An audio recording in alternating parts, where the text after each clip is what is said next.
Regardez Vox Books avec Aphrodite, africaine d'édition.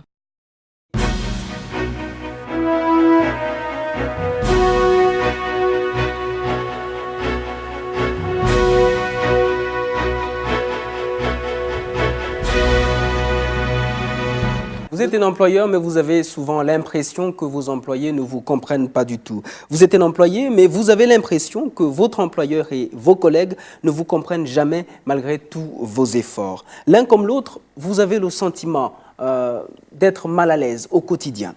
Un sentiment de mal-être qui a une incidence néfaste sur votre état physique, sur votre état psychologique, mais également sur le rendement de l'entreprise. Pourtant, tout n'est qu'une question de relation, mais également de comportement. Comment faut-il se comporter concrètement? L'auteur, en 72 pages, essaie de répondre à cette question. Bienvenue à tous et merci d'être avec nous dans Vox Books.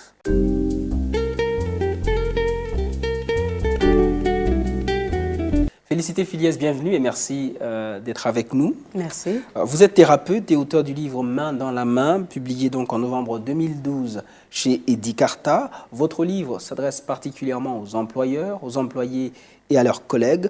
Pour vous, Félicité, il est important que chacun dans une entreprise se comporte de façon particulière, pour son bien-être d'abord, pour celui de ses collègues ensuite, mais aussi pour celui de son patron et surtout pour la performance de l'entreprise. C'est une sorte de cheminement d'ensemble, mais jusque-là, tout semble un peu normal. Est-ce que les relations humaines sont si compliquées que ça? Ah, très compliqué, je dirais même, oui. Et on va revenir sur le rendement de l'entreprise. Oui. C'est-à-dire que quand il y a une relation qui est basée sur l'écoute, une bonne compréhension et tout, le rendement de l'entreprise ne peut que fructifier. Ouais. Tandis que quand c'est le contraire, non seulement le rendement est très très bas, mais aussi ça dégénère justement un mal-être. Exact. Voilà. Et vous restez beaucoup focalisé sur le mal-être parce que c'est un peu le mal qui entraîne toutes les conséquences négatives. Oui. Donc le mal-être d'abord entre les personnages principaux, les personnes qui sont concernées, le patron, c'est-à-dire l'employeur, les employés et les collègues. Oui. Donc, je crois qu'il y a un peu une sorte de triangle. Revenons sur ce triangle relationnel entre collègues, patron, employeur, collègue. Très bien. On va dire ceci. Vous êtes patron d'une entreprise, vous avez des employés. Oui. Il est important que l'employé ne soit pas tellement accablé et surtout qu'il y ait une bonne compréhension entre vous et votre employé. Je vois.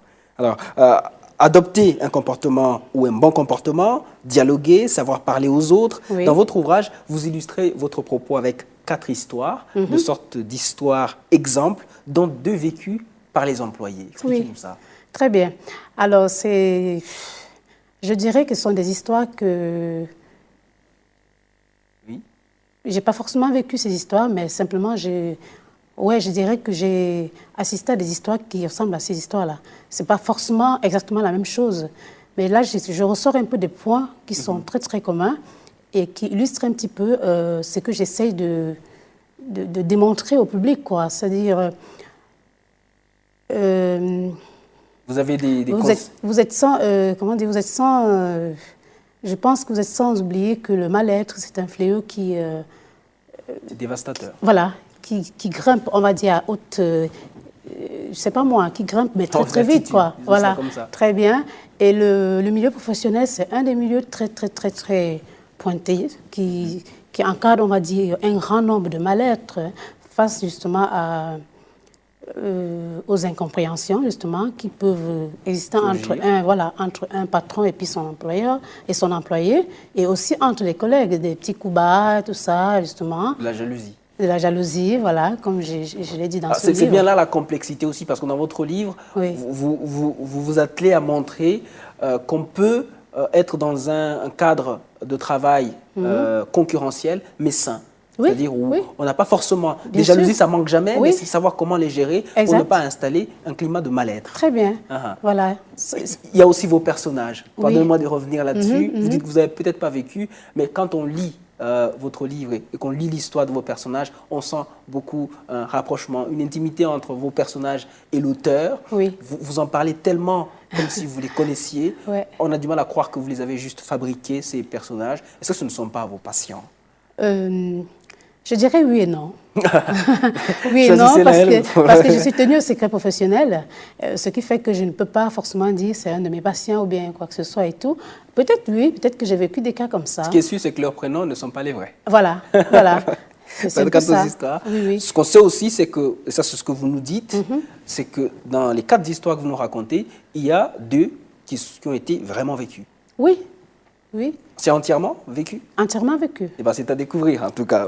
Vous allez le lire et le savoir. Il y a aussi, il faut travailler main dans la main, dites-vous. Oui. Je crois que c'est une phrase de laquelle vous vous êtes inspiré pour donner le titre à votre livre. Travailler main dans la main, et cela suppose l'entente, la compréhension de l'autre et inévitablement l'amour. Et vous insistez beaucoup sur le dialogue. Pourquoi? Parce que le dialogue, parce que l'incompréhension vient du fait qu'il n'y a pas assez de dialogue. Donc le dialogue, c'est quand même quelque chose de...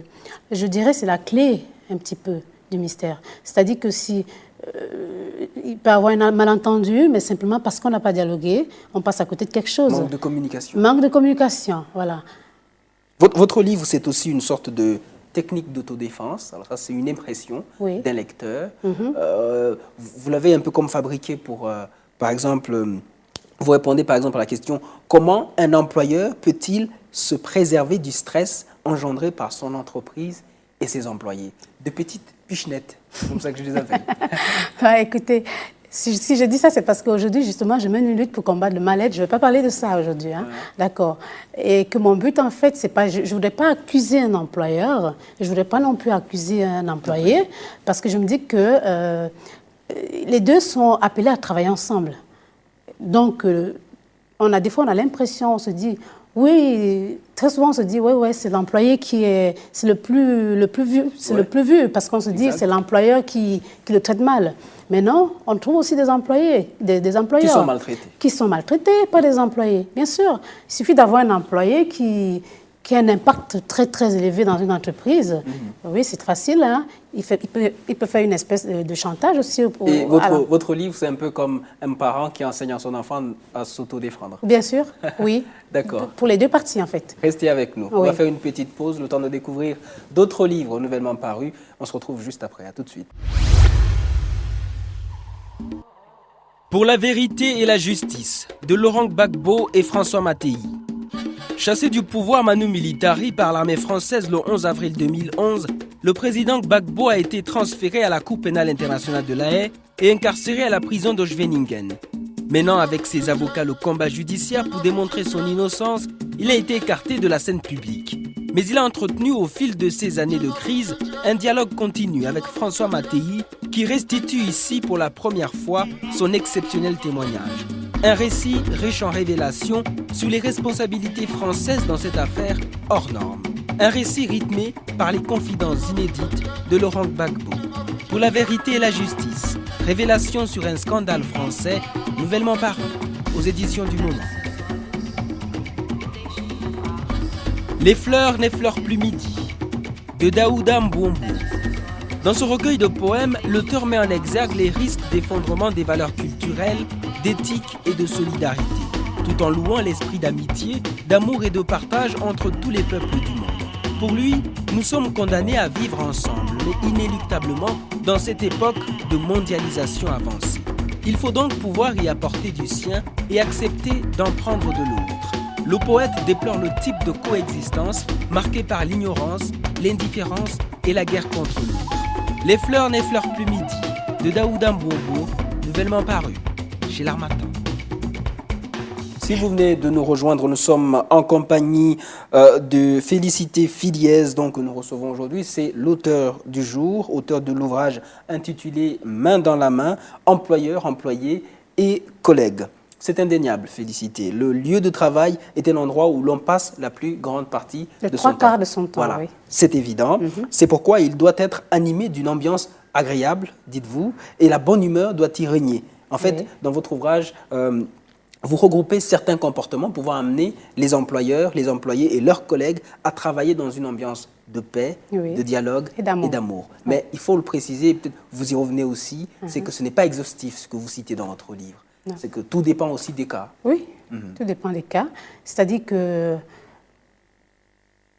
Ça dépend de chaque entreprise. De chaque par entreprise, exemple, oui. voilà. De chaque entreprise, ça dépend aussi des employés de l'entreprise. Leur tempérament, leur tempérament, leur du caractère et tout. Donc, c'est pas... Je veux dire, mon livre, c'est pas le remède fétiche. Typique. Voilà, pour... Qui s'applique à toutes les J'essaie entreprises. simplement.